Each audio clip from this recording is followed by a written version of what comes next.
बिस्मिल्लाहिर्रहमानिर्रहीम। मोहतरम नाज़रीन किराम, अस्सलाम वालेकुम। सबसे पहले मेरा खूबसूरत फरीज़ा बनता है कि मैं जिस टॉपिक पर बात करने जा रहा हूँ या जिस पर हमने पहला वीडियो अपलोड किया हुआ है वो नौजवानों के जिनसी मसाइल के ऊपर है। और मैंने डॉक्टर अली कायमी की किताब नौजवानों के जिनसी मसाइल से भरपूर इस्तेफादा किया है और जिसका तर्जुमा कौसर अब्बास हैदरी ने की है। मैं इन दोनों हस्तियों का मशकूर हूँ कि उन्होंने इस अहम मौजू पर, इस अहम टॉपिक पर एक मुहक्किकाना अंदाज से मसाइल को, जिनसी मसाइल को उजागर किया और उनके सलूशंस भी बताया। तो आज का जो हमारा वीडियो का मकसद है, आपके सामने जिनसी नौजवानों और जवानों की जिनसी बेराह रवी और इस्तिमना के जो मसाइल, जिसको हमने जिनसी कम्युनिज़म का नाम दिया था, उन अवामिल को अनपैक करने जा रहे हैं कि जिसकी वजह से नौजवान और जवान आज इस बुराई में, इस अखलाकी बुराई का मुर्तकिब हो रहे हैं। तो जिनसी कम्युनिज़म का नज़र रखने वाले लोग मरीज़ हैं, गुनाह से आलूदा ज़िंदगी वाले लोग हैं। चूँकि ये लोग खुद बेराह रवी और फसाद अखलाकी का शिकार हैं, लिहाजा वो दूसरे नौजवानों को भी इस अंधेर नगरी में झोंकना चाहते हैं। हत्ता कि कुछ लोग तो इस बात के भी कायल हैं कि बच्चों से उस जिनसी शर्म और हया के मारे मादे को ख़त्म करने के लिए उन्हें नशे की चीज़ें यानी शराब और चरस पिलाया जाए ताकि ये लोग जिनसी रुकावटों पर गालिब आ सकें और बेहया हो जाएं। और उनसे कुछ ऐसे लोग भी हैं जो खुद खुदा से भी ज़्यादा अहले इल्म समझते हैं, बशर्ते वो खुदा को मानते हों। उनका ख्याल है कि मदारिस में हर क्लास में मखलूत तालीम होनी चाहिए ताकि लड़के और लड़के एक दूसरे के जिनसी मसाइल से आगाह हों। तो जिनसी कम्युनिज़म, जिसको इस्तिमना या जिनसी बेराह रवी भी कहते हैं, एक गैर फितरी और गैर आदी चीज़ है। इसका इलाज मुमकिन है। मिसाल के तौर पर आटा का जायका फीका है, अगर हम नमक या चीनी आटे में मिलाएं तो उसका जायका नमकीन बनेगा या शक्रीन बनेगा। अगर हम नमक या चीनी न मिलाएं तो आटे का जायका फितरी तौर पर फीका है। इसी तरह से बच्चों और नौजवानों को बेहुदा और बेहया लोगों और फाहिशा कल्चर से, ऐसी जगहों से दूर रखा जाए तो प्रॉपर तालीम और तरबियत के ज़रिए इस कवी अखलाकी और जिनसी बुराई से निजात दिलाया जा सकता है।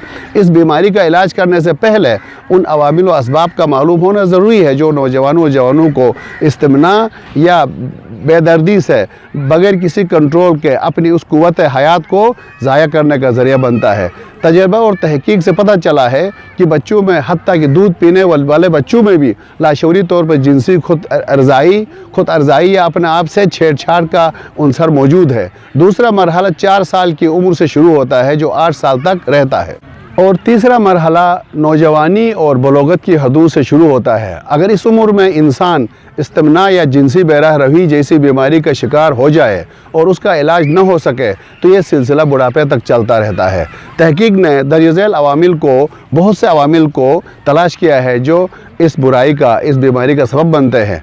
मसलन मैदे में ऐसे बारीक कीड़ों की पैदाइश जिसकी वजह से मकाम पाखाना पर खारिश होती है या आले जिनसी के इर्द गिर्द वरम हो जाता है। बच्चा उस जगह पर खारिश करके अपना आप को इस तकलीफ़ से निजात दिलाना चाहता है और बाज़ औक़ात यही खारिश उसको एहसास लज़्ज़त देती है, फिर वो तकरार करता है और आहिस्ता आहिस्ता इस मरज़ में मुब्तला हो जाता है। दूसरा है खुदने वाली जगह पर बेतरतीब गोश्त का वजूद जो बेजा शहवानी क़ुव्वत की हरकत का बाइस बन जाता है। इसलिए बच्चों को अर्ली एज में खुतना करवाना शरई तौर पर लाजिम करार दिया गया है। वक्त से पहले बालिग होने की वजह भी उसकी अंदरूनी सेलुलोज का ठहराव को डिस्टर्ब करती है। जब सेलुलोज दरहम बरहम होते हैं तो अंदर की जो गुदूद है वो कारकर्दगी सही नहीं दिखा सकते हैं, जिससे इस्तिमना का मरज़ लाहक हो सकता है। बाज़ बच्चे पेशाब देर तक रोके रखते हैं। ये पेशाब का देर तक रोके रखना बवासीर की बीमारी, जल्दी बीमारियां भी खारिश की वजह से इस्तिमना की बीमारी में शिकार कर सकते हैं। जिनसी अज़ा की सफाई का ख़ास ख्याल रखना, मकाम पेशाब को सही तरह धोना ज़रूरी है। इसीलिए इस्लाम ने बातहारत रहने और बावज़ू रहने की बहुत ज़्यादा ताकीद की। इस्तिमना या जिनसी बेराह रवी के जो वजूहात में है, जो असबाब है, अवामिल है, उनमें से माओं या परवरिश करने वालों की गलत इनायत भी उनको इस मुश्किल में डाल सकती है। मसलन बच्चों को नहलाते वक्त उनके जिस्म के नाजुक हसास हिस्सों पर, रान पर, पीठ पर थपकी देना, उसको छेड़ना, لیٹرین اور حمام میں پیشاب کرتے وقت اپنے آپ سے چھیڑنا اور مشغول رہنا، حالت تنہائی اور گوشے نشینی میں رہنا، کیونکہ خالی ذہن شیطان کا گھر کہتے ہیں۔ اور جو بچے ماں باپ کی محبت سے محروم ہو جاتے ہیں، غیر ضروری طور پر جو والدین بچوں کو روکتے ٹوکتے ہیں، کھیلنے کا موقع نہیں دیتے ہیں، بولنے کا موقع نہیں دیتے ہیں، وہ بھی ٹینشن کی وجہ سے استمناء کے عادی بن جاتے ہیں۔ فاحشہ فلمیں، تصاویر اور موبائل کا غلط استعمال، نرم بستر پر سونا، بہت زیادہ نرم بستر پر سونا، تنگ انڈرویئر میں سلانا اور لڑکیوں کے لیے پاؤں والی سلائی مشین پر کام کروانا بھی استمناء کا ذریعہ بن سکتا ہے۔ بلوغت کی نشانیاں ظاہر ہونے کے بعد کچھ ان کے جنسی اعضاء میں نمایاں ابھار آ جاتا ہے، تو بچے اس امر سے واقف نہ ہو تو وہ لاشعوری طور پر اپنے اعضاء کو چھیڑتے رہتے ہیں، جس کی وجہ سے ان کو استمناء کی بیماری لاحق ہو سکتی ہے۔ اور دوسرا، وہ غذائیں جو اسلام نے مکروہ یا حرام قرار دیا ہے، مثلا شراب ہے، بکرے کے کھسیے ہیں، اگر ان کو کھایا جائے تو بھی بندہ جنسی بیماریوں کا شکار ہو جاتا ہے۔ نیند آنے سے پہلے بچے کو بستر پر لٹا کر اس کے جسم کے ساتھ چھیڑنا، مکس ماحول میں بچوں کو بٹھانا جن کی اخلاقی تربیت نہیں ہوئی ہو، تو اس ماحول میں بھی بچوں کو بے راہ روی کا موقع ملتا ہے۔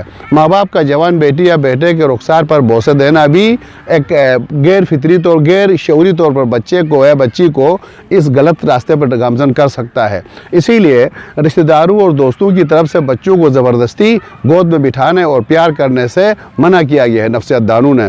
برے لوگوں کی صحبت جو اس مرض کا شکار ہو چکے ہوں، ان کو ان کے قریب بھی نہیں آنے دینا چاہیے۔ اور ننگے پہلوانوں کی کشتی دیکھنا یا IPL کے مقابلوں میں چھکے اور چوکے کے دوران جو مناظر نظر آتے ہیں، اگر نوجوان بچے بچیاں اس منظر کو دیکھیں گے تو بھی ان کا جنسی ہیجان بڑھ جاتا ہے۔ اور فحش گفتگو، جنسی کہانیاں، ماں باپ کے تعلقات کا بچوں کو علم ہونا بھی ایک ایسا سبب ہے جو بچے کو بے راہ روی کی طرف گامزن کر سکتا ہے۔ آخر میں محترم ویور سے گزارش کروں گا کہ خاص طور پہ ان ویڈیوز کو تھارولی دیکھیں، پوری ویڈیو دیکھیں، کیونکہ ہم نے 4 ویڈیوز کو کنیکٹڈ بنایا ہوا ہے۔